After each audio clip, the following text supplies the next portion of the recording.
Hello and thank you for joining the Tuesday edition of Journalist Hangout. I'm Ayodele Ozuba, your regular host. Today on the Hangout, Buhari inaugurates minimum wage committee, commits governors to pay. Payment of salary arrears at Christmas. Whistleblower sues EFCC, AGF, and later on the program, 3 Nigerian soldiers killed as Boko Haram attacked army base in Borno village. I'll be hanging out with Babajide Kolade Otitoju, Tunde Abaton, and Dari Odufookon. So if you are ready, let the hangout start now.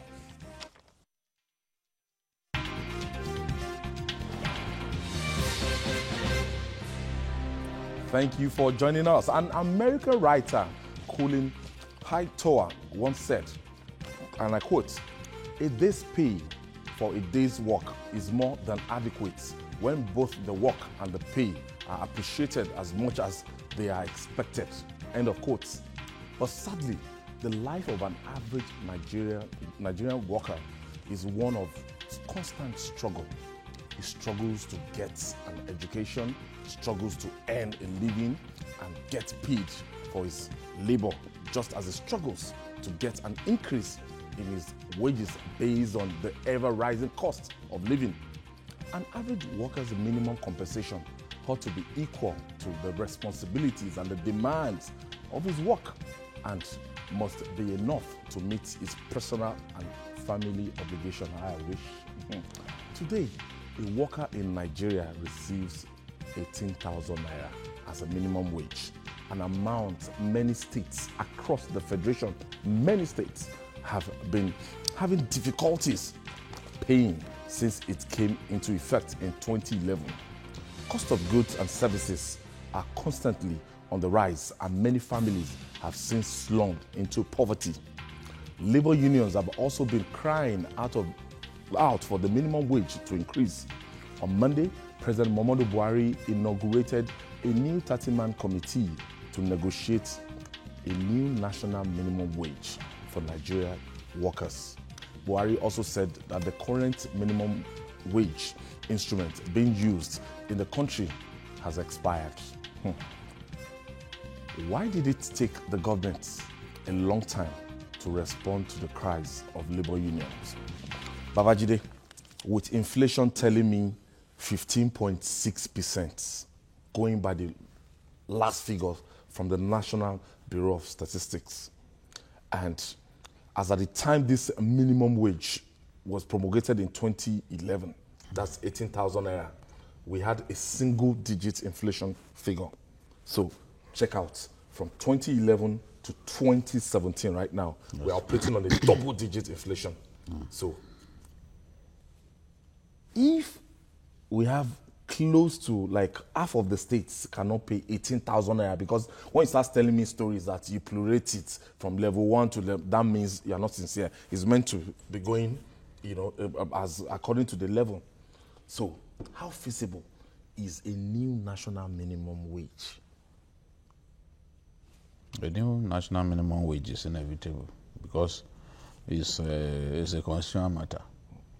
It's a constitutional matter, and the government will be going against the Constitution if it does not go ahead and come up with a new minimum wage. Sadly, the reality is that our people are going through a lot. The government itself is going through a lot. There are federal ministries that can't even pay pensions as we speak. Things are very tough. You talked about inflation. Nothing has worsened inflation in Nigeria more than the increase in fuel prices that this government carried out. Because since that increase, food prices have gone up. Because from 87 naira. How do you bring cash crops, food items from the rural areas without incurring costs? Transportation. Beyond the fact that petrol prices have gone up, which has to be factored into prices. Yes. Security men, non-security men man our roads. Once they see a Mercedes-Benz 911 coming fully loaded with yam from either those villages around Abuja or Benue or even Taraba. Despite the IG's they start extorting money from them in the name of minimum. I mean, in the name of local government. I know that they are working for local governments, soldiers too, police. So the number of checkpoints that you meet from meet, the north, like you are coming from Kaduna, for example, you will lose count from Kaduna of to minimum Lagos. wage, or for I said minimum wage. You lose count of toll fees. Yes, the toll gates that you encounter on the way. Unofficial toll gates erected on our highways. You have to pay from Kaduna to Lagos. You have to pay. So by the time all of this is put together, because it is the end, the consumer that pays for the landing costs, all those monies extorted from drivers and all that. So that has inexorably driven up inflation in our country. So when you talk about even this minimum wage, I agree with the labor unions that it is actually not minimum wage that they need, but a living wage. It is a living wage that they need. Because right now, nobody can survive on this minimum wage. Nobody. Except if you are on your own and you do not do anything, you just sleep on your bed, the money comes. Even if that is all you do, it will still not be able to feed you for the whole month. So the Nigerian worker has to do all kinds of things, including stealing, to be able to survive on this minimum wage. And there are states, because I know that Zamfara, for example, they can't even pay this minimum wage. It's ridiculous. So two things must happen. The minimum wage, a new minimum wage is inevitable. But can we come up with a new minimum wage and retain the same number of workers in our different states? The other big question. The governor of Osun was telling us that since November 27, 2010, he has paid 222 billion as salary. That means that a sizable portion of the income of the state goes to just pay. It is a system, it's a state of affairs that is not sustainable. We are just postponing the evil day. Whether those governors who, rather than take big decisions, big painful decisions at this time, whether they like it or not, that big decision will be taken someday. Babajide, it's a year close to the election year. I don't know. This is 2018. And when we get to 2018, they may not if you want to take that kind of decision, yes. Now, can this, when the labor unions, when they are negotiating, Dari, can they negotiate with the reality of the states? If I'm in Ekiti States now, the workers should not be expecting to be getting what, Lagos States will be paying its own workers as a minimum wage. Can't there be, in tandem with the reality of this state, economic reality? The individual states. Yes. Like we've just been told, and like we should know, the issue of minimum wage is a constitutional matter. And once a national minimum wage is decided, it goes into rule books. It becomes part of constitutional provisions. And don't forget that we run a federal system. I wonder. Where decisions taken at that level are binding on all the states and the federating units. No. That yes. does not even reflect federalism. At the top, where reflect on all the components. That is the reality of our current situation. So it makes it difficult for Ekiti to say, no, labor union in Ekiti, come, let us reason together. It could, if it is done, it is outside the provisions of the law. However, if you work in Ekiti State and I work in Lagos State, and you are aware that the national minimum wage is 18,000, if any labor union decides or negotiates anything lesser than that on your behalf, you begin to see such labor leaders as enemies of progress. These are the realities. In as much as we all should know that the states are not viable, most of these states, when it comes to payment, if a state like Osun has spent 222 billion on paying salary, spending what is the, since 2010, what is the total income? Remove what he gets from the federal allocation. What is the total IGR of that state? And you have spent 222. The reality is now we are asking for an increase in 2017. A year in between is 2018. 2019 is the election year. I think Buhari is aiming at populism with this decision. Yes, he knows what is Set up. This, of course. Because he will have set up that committee since 2016. It's May 2016. This is, and I am afraid that here, the labor leaders will have to get their acts together. Otherwise, this will be a political gimmick. There's no time frame for the committee. For the committee, No committee time in place. ceiling. Oh, they can negotiate till 2019. It can be 2023. As soon as possible. That's what. As soon as possible. They It's didn't no give time. them a time frame. So you can begin to. So the labor leaders who wants to go into this negotiation should go in with their eyes open. I see populism. Tunde Abaton. Yeah, I think there's something that we have to address in this country. And it pains me when we have to go back to it every time. The basis, why we have problem in Nigeria is the moment the military took over and they introduced unitarism instead of federalism that we inherited from the British government. Then we ran into problem. How did we run into problem? When we were operating fiscal federalism between 1960 and 66, each of the then 4 regions in Nigeria were entitled to negotiate and to stipulate reasonable minimum wage for their workers without any state. I know that during that time, Western region was paying more than Eastern region and more than Northern region. But that was when we were operating fiscal federalism. I think Jide said something. The ball is not in the court of the state government. I think the problem in us is that we like to prevaricate so much. Let President Muhammad Buhari be so sincere.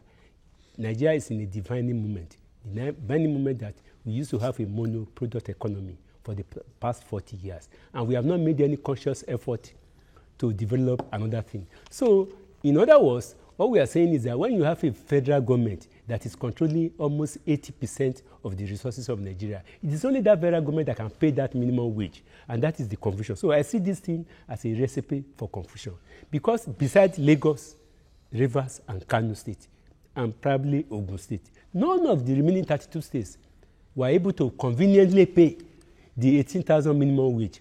Then in an election year, 18 months to election, 15 months to election, you are talking of a minimum wage that none of those 32 states can pay without taking money from the federation account. Only recently, President Buhari gave order to the Central Bank of Nigeria, Minister of Finance, to go and give money to the states to be able to pay workers' salary.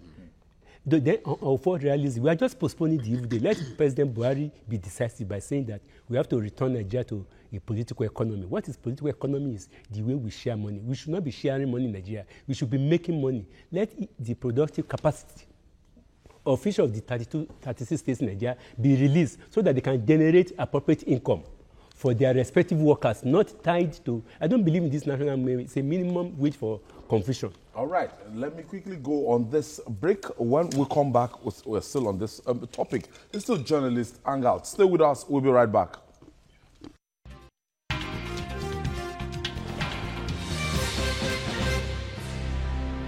Welcome back. If you're just joining us, this is TVC Journalist Hangout, and we are looking at the committee set up by President Muhammadu Buhari on the review of the national minimum wage.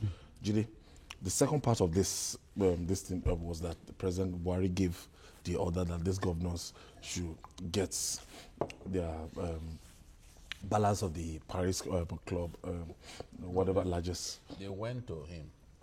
No, they are always, just like it was happening under Jonathan. Governors are never satisfied. Governors under Jonathan piled pressure on him. They went to court. Every money that the government makes must be shared. Cool. Nothing like saving. Yes. I even remember Fashola made a famous statement that a country where its infrastructure is more than 40 years old cannot be saving for any rainy day. That money should actually be spent. While Okonjo-Iweala was So the governors, they went to court. We remember, we are not people who do not have a sense of history. We remember these things. When you say, oh, somebody did not save money in the sovereign wealth fund, you said you didn't trust him. Because if they save, they will still have spent it. But you went to court that they should not even save. That the Constitution says that all money must be shared between the three tiers of government. It's the same thing that they are doing to Buhari now. They got him to share the dividends from the liquefied natural gas. That was the first one. Every time they see a window of opportunity, $1 billion there. every time they run to this old man to tell him, share to us. It's the same thing. Abdulaziz Yari led them to meet the president that, look, give us this money. And the man is saying, look, if it will not hurt the economy in any way, that he will order the release of the money, but that he wants salaries paid, especially this December. Because we have some governors who are owing as much as 6-7 months. And suddenly, and every month, they will not even pay. I've suggested here so many times that, look, even if you are paying half, it will not mount. The thing will not mount. Like when we are settling NEPA bill. Every month you refuse to pay anything. You say, oh, the money is not enough. But part of that money you use to do projects. Because from projects, you can make money.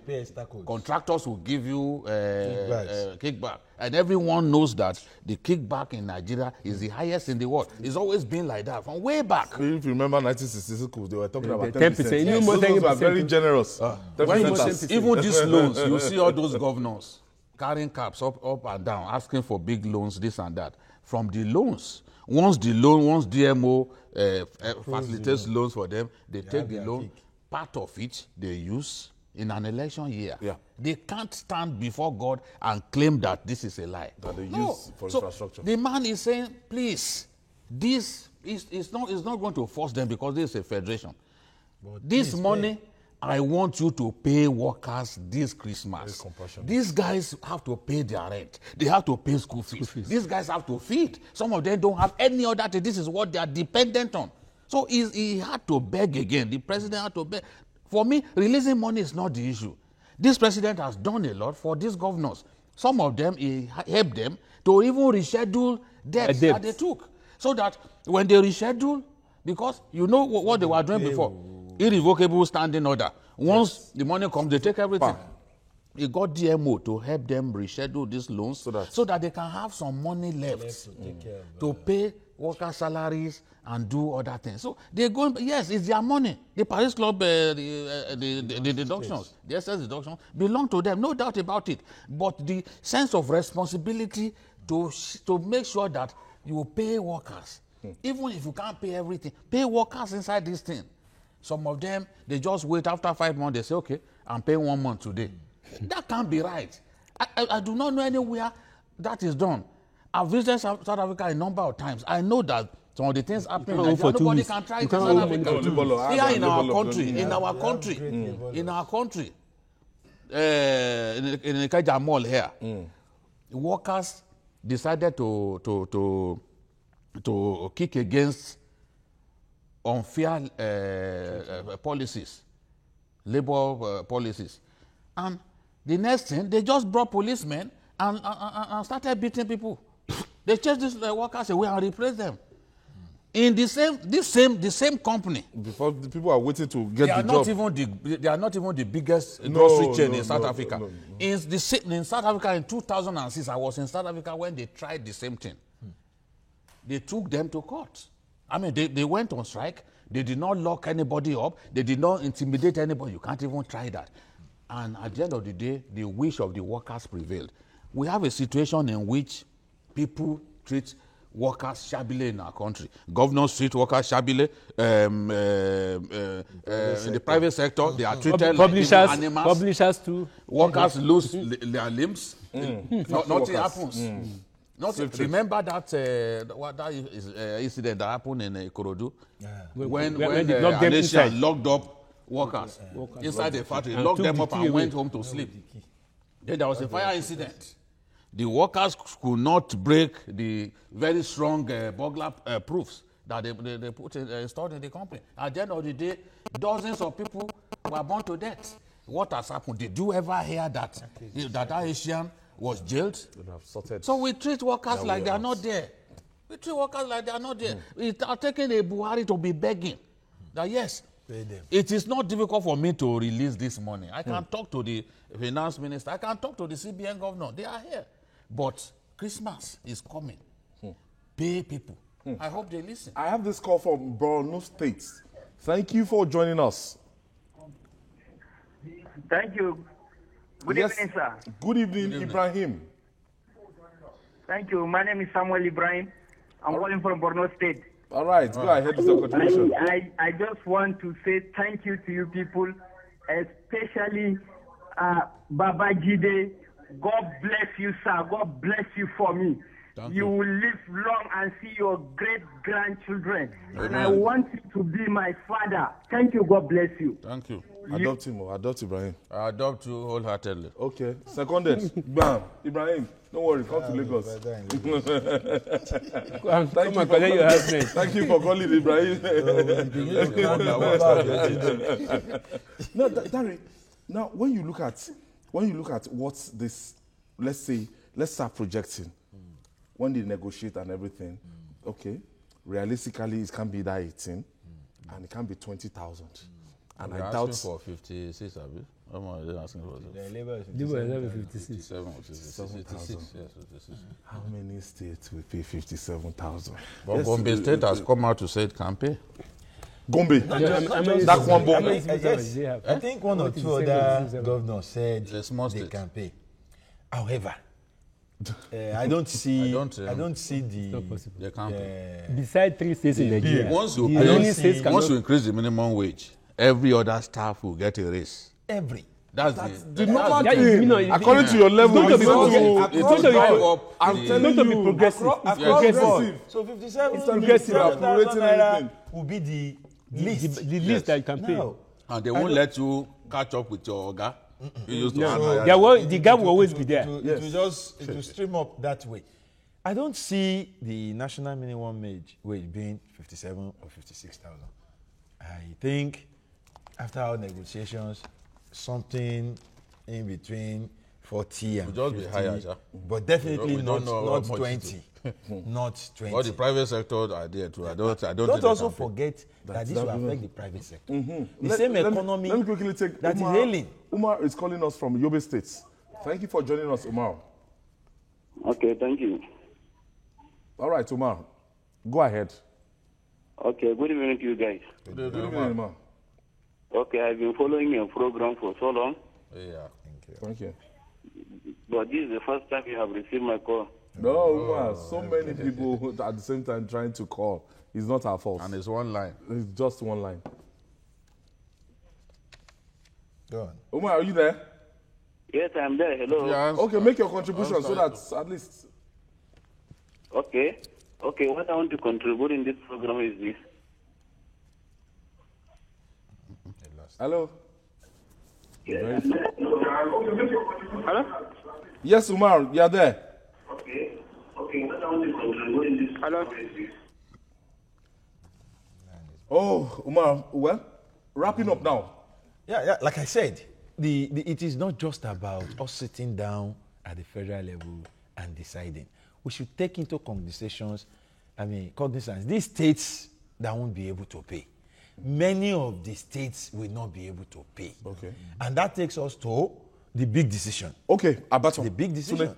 Well, I think, like I said at that time, the biggest problem we have in Nigeria is to rearranging our political economy.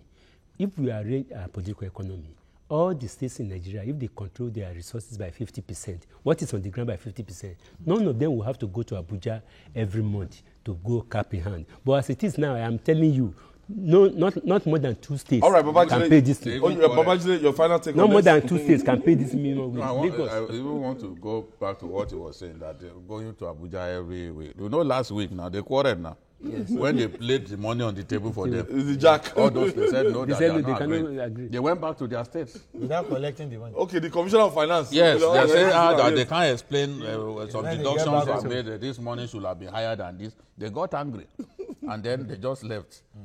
Because we are approaching December. During December, governors will buy gifts. This is the month where they really spend money. December, and then you are presenting December before them. Contractors will put pressure on Because government. they too need to be They paid. need the money. If I was reading that contractors' obligations, Domestic is debt. extremely high. The domestic debt alone is frightening. I don't think the federal government pays about 125 billion every month. 125 billion. I think in the budget Now, is up if this minimum wage goes up, it could be double that amount. Okay, one thing we promise you on Journalist Hangout is that we are going to be on this story. It's going to be a running story. It's a long season episode. So till this thing is implemented, we are going to be on this story, and we'll be giving you all the angles and everything. Coming up on Journalist Hangout, drama unfolds as whistleblower sues EFCC, AGF. Details shortly. Stay with us.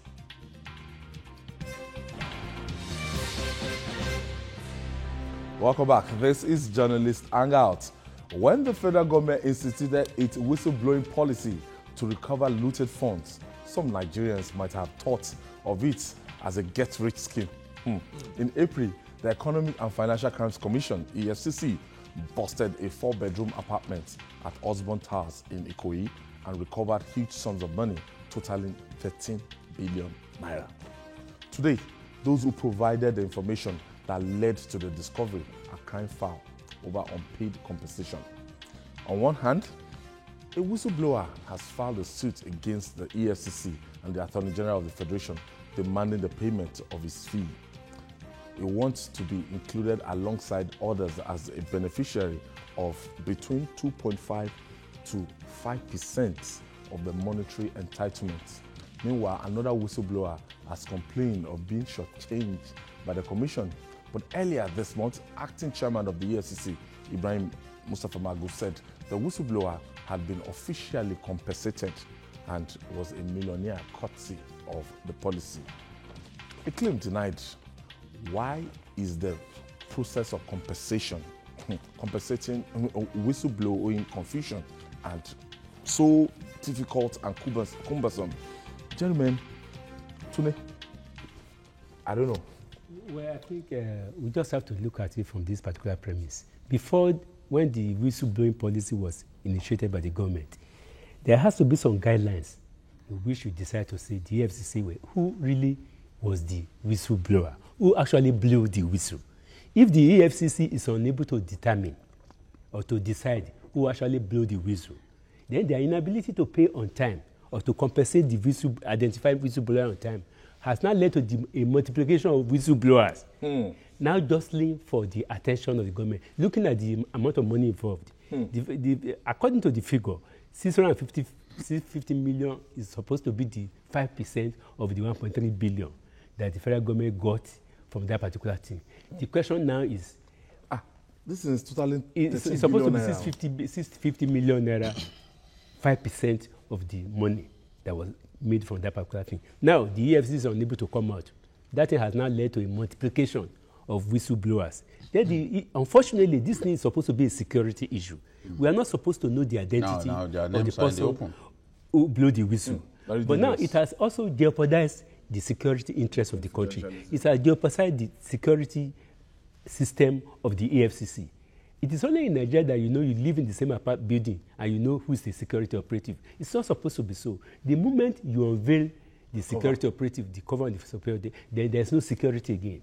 It means you have discouraged other people from coming up with information. So we now have a multiplicity of whistleblowers because we have not defined who a whistleblower is. I'm sure EFCC, I'm sure they know the original whistleblower. Yeah. Why are we being clever by half? Why did the EFCC chairman say it has been compensated just for the lawyer to say, no, this is a lie. And now the person is going to court. It's just unfortunate that we're having this on our hand again. When the whistleblowing policy was introduced, we all made so much noise about it. In fact, when it was implemented and we started having people providing this privy information, and we were told that whistleblowing we're going to we were told by even the Minister of Information that the whistleblowing policy is yielding fruits. Now we started seeing it. Figures have been put to it. Now I think not alone are we endangering the whistleblowing policy. We are endangering the entire anti-corruption war with these shenanigans. This is whistleblowing. It's a private thing. Now the man who blew a whistle privately is in the open in the He's courtroom. blowing it out now. He's in the courtroom saying, I am the I am. My money. I want my money. And then we have a situation whereby the EFCC chairman said, we have paid somebody. Meanwhile, they are not paid. Well, we have paid somebody. As a And millionaire. somebody is in court asking for money, meaning there's a game So plan. the guy was already a millionaire. At a point in time, they said if they give fact, you that he- money, that we will go mad. will go mad. That the That's sanity right. is even. Perhaps this whole drama is to ensure his sanity by stealing his deserved money. I think we should quickly see the danger this will do to the anti-corruption war. Jide, my own question. and My own avoid question. Do you, yes, still looking at this whistleblower. We still don't know who Blew the owns whistle. them. No, as in not that we're money. not supposed to That know. money No, belongs no, to the yes. federal government of Nigeria, You know? and it's still not clear It's the what circumstances of the suspension and dismissal of Ayoki. The thing is, I will maintain what I've been saying from the beginning. That money was not missing. That money was not missing. So there shouldn't even have been any payment to any whistleblower. Now it's difficult. I'm beginning to understand how things run in this government. It's extremely difficult. They paid whistleblowers in the past without us getting to know. This money to TSA now. You see, the point that I'm trying to make is they know in the heart of hearts Whistleblowing. that this was wrong whistleblowing. This money belongs to NIA. Yeah, straight. When Magu's boys stormed the place, it's not me saying it now. I'm quoting Alhaji Lai Mohammed in a report that I read in the Vanguard. This is not Boju issue. He said that that money belongs to the federal government. Why did he say that? Because at that time, all kinds of harebrained ideas were coming up. Governor of Rivers It State. belongs to Amechi, it belongs to this. Wike said the money belongs to him. And he was even going to sue the It government. was going to That if they don't release that money for Rivers State. Yeah, just And it was Amechi who stole the somebody money. also mentioned Aneni's son. You know, all kinds of stories. But that money was not missing. It was Olusola, Ayola Ambassador. called Magu to say, look, send your people back. There would even have been a shootout because the NIA guards were there. But according to Alhaji Lai Mohammed's story, in order not to have a shootout and bloodshed, the NIA guys allowed the EFCC to have their Stood way. down. If you get into, did you see any picture of those cabinets being broken or anything? No. So the truth is, later on, the now released documents showing that this current NSA was aware. Monguno was aware that money was there. Monguno even expressed happiness and said that Buhari is happy with the covert operations carried out from the money that they kept in that place. So, at the end of the day, for me, I'm not surprised that Ayola had to go because he was an appointee of Goodluck Jonathan. You know, so naturally it shouldn't have even lasted that long. The issue of loyalty and all that. So, but it is when you take people like to court that when you summon the courage to take that kind of person to court, that is when Nigerians will know the whole truth. But from what we see, from those documents, from what Alhaji Mohammed told Vanguard and all that, this money was not missing. They should have told the whistleblower, sorry, we thank you for your efforts. For reminding this us. money is our money. It's not missing. We are aware, the NSA is aware that this money You only is reminded there. us. And then, thank you. I think I have a call. I have a call. Thank you for joining us. Hello, good evening. Yes, Kachuka from Kaduna State. Yes, this is Kachuka Amos calling from Kaduna State. All right, thank you for joining the program. Thank you very much. I want to appreciate the discussants there on the issues being discussed. You people are doing very fine and we appreciate it here. Thank you. I want to first comment on the issue of the national minimum wage. Okay. I want to align myself with what David there said. Thank you. You see, the government wants to use this issue as a campaign issue. Why is it just coming now? This thing should have come after the fuel subsidy was removed. This was exactly when we expected that this issue will be addressed, the committee will be inaugurated according to the government. Now the government is inaugurating this committee just after it has submitted the 2018 budget. And this issue of national minimum wage was not captured in the budget. And you and I know that the amount we're talking about here cannot come to the National Assembly through environment or through supplementary budget because of its huge Nigerians amount. are reading between the lines. So They will be it it's an open-ended. it cannot be captured in the 2018 budget. So I think the government just wants to use this thing to do campaign. And I think this is not an issue that should be using as a campaign strategy. Thank you very much. Thank you, Kachuga, for that brilliant submission. It's just so true. It tells you We that have a budget proposal of it's a 2018. marathon. Minimum wage is not No, one they thing could there. be on that. Marathon proposal. The committee could be working for more For than a year. 9 months. No, it's You said it's it already earlier, obvious. No time frame. No time No frame. time frame. It's deliberate. They Not will captured disagree, in they will the agree, they will 2018 just- budget. They may not submit Meaning the that report until June next year. earliest implementation 2019 budget. That Earliest. money, And to NIA become money campaign was For not any- missing. Yes. Because the NIA campaign money was not missing. It was kept. I'm convinced with those, It was kept in except trust. if someone comes out to say those I documents, blow the whistle. except Monguno, General Denies. Monguno comes out to say, no, I didn't write these memos to the president. Affirming There was no that I know that correspondence that money between was there. Yeah. Yes, if he comes out to deny that he had any such a conversation with, then I will believe. But since those documents began flying, Mom has been the nobody has said no. Has This been the word from and the concerned it's a big problem. You see, within this administration, the interagency rivalry is enormous. topic for another You day. see the EFCC going after DSS. You see DSS going after the EFCC. All of these things are designed to achieve an aim. So they need to work together. You know, people are saying that naturally, every country of the world has its own NIA. Our own NIA evolved from the Federal Ministry of External Affairs. It was a unit.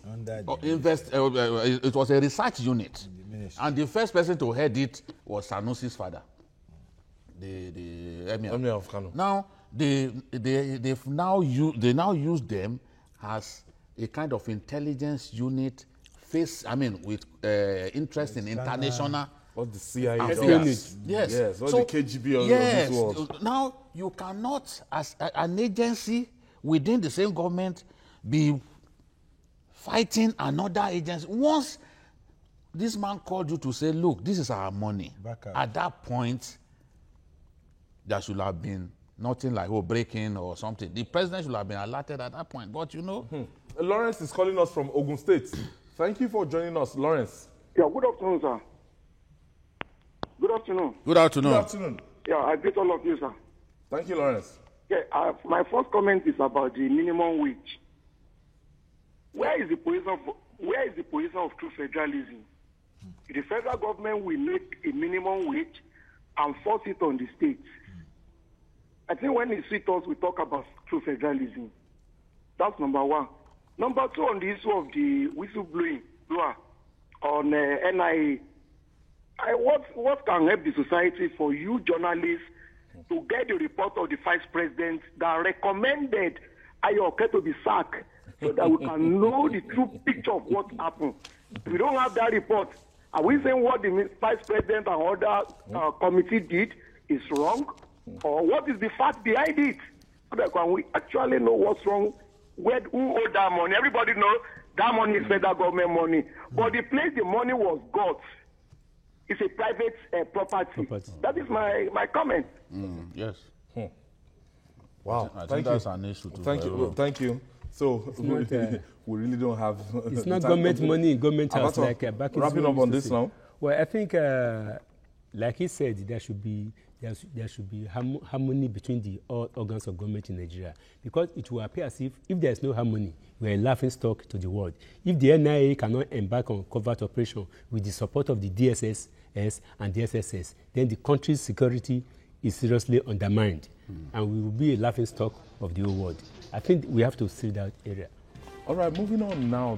Nigeria has celebrated the technical or total defeat of Boko Haram terrorists, but insurgent attacks on communities and military formations appear to be on the increase. The supposed vanquished enemy is still striking and is behind every strike.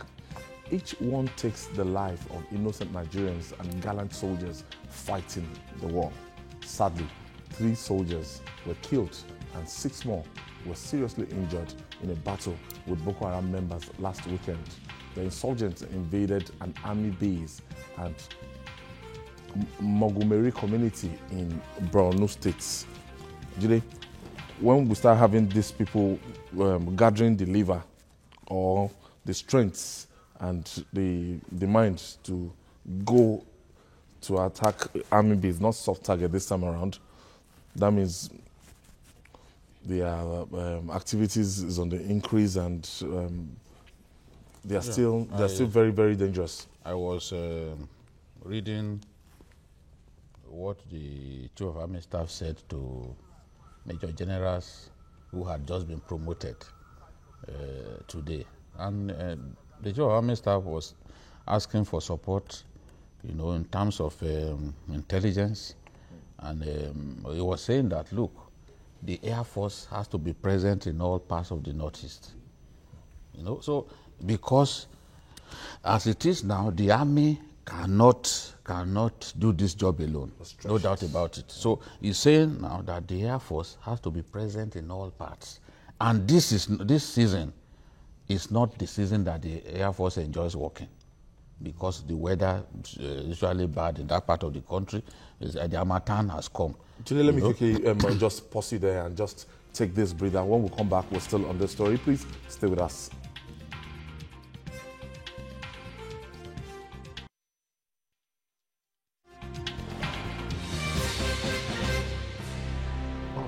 Welcome back.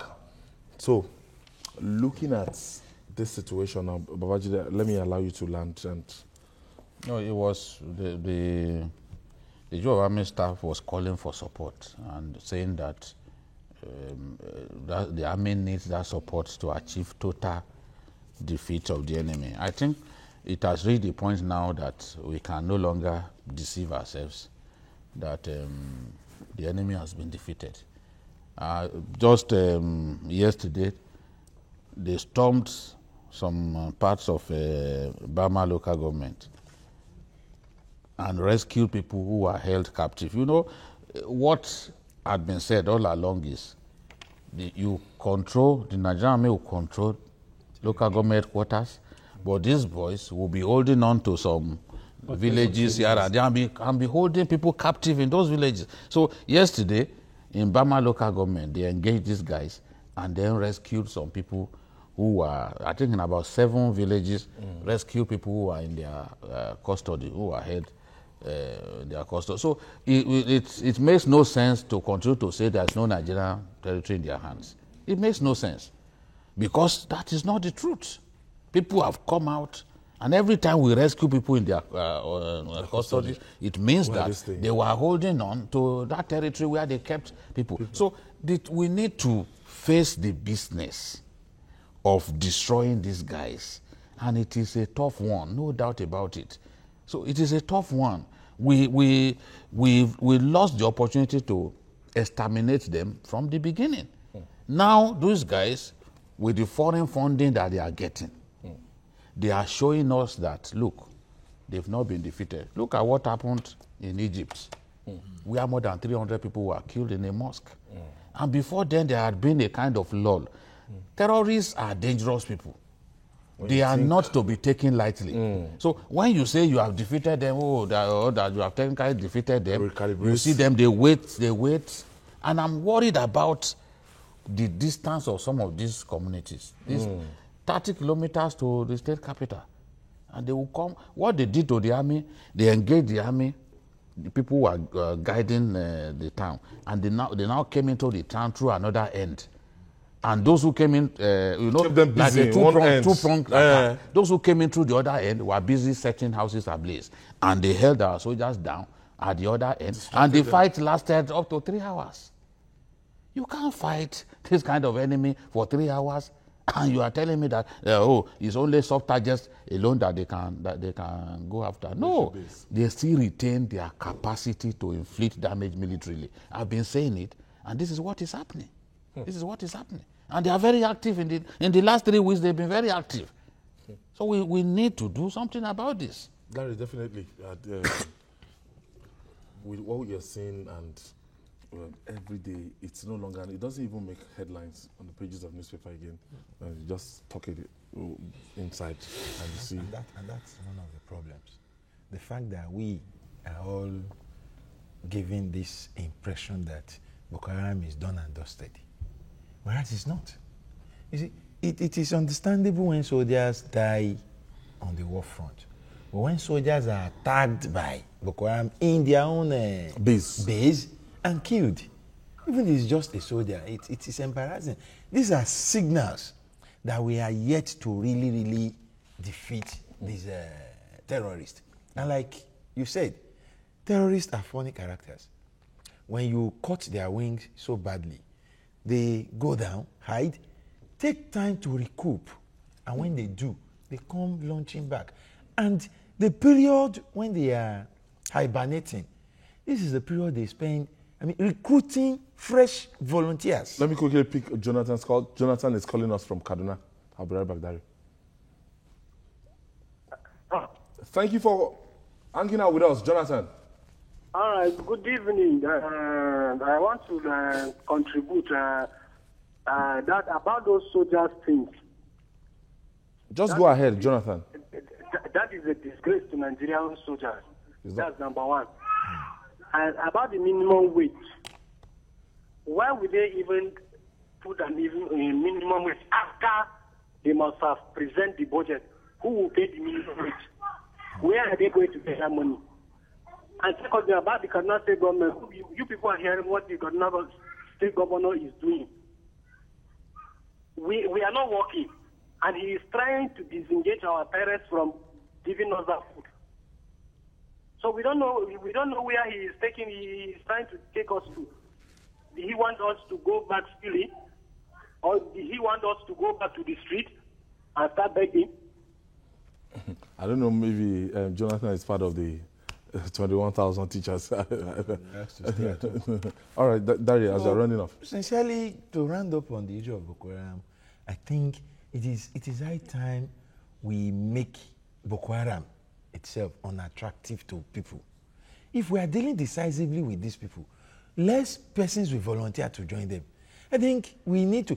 I must sincerely commend the current administration in its fight against these terrorists. It has gone all out, it has given it what it takes, but maybe the best is not enough. And we need to decapitate this sect. We need to find a way of ensuring they don't stage this kind of, easy comebacks that makes the army look like easy targets for what is supposed to be a ragtag army of terrorists.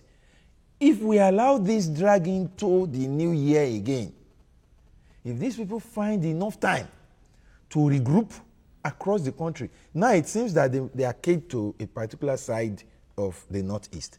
But it won't take them long to spread out again if they continue to go out and see themselves as being victorious in their attacks on the Nigerian army.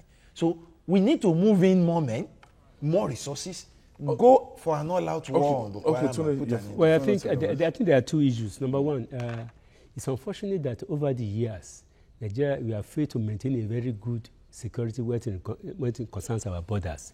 The porous nature of Nigerian borders, especially with Cameroon, with Chad, is the easiest facilitator for these people to recruit because they get more people. So I want to see the Nigerian government engaging more our neighboring countries to prevent them from recruiting more people. They have an endless supply because our borders are too porous. Secondly, until we actually,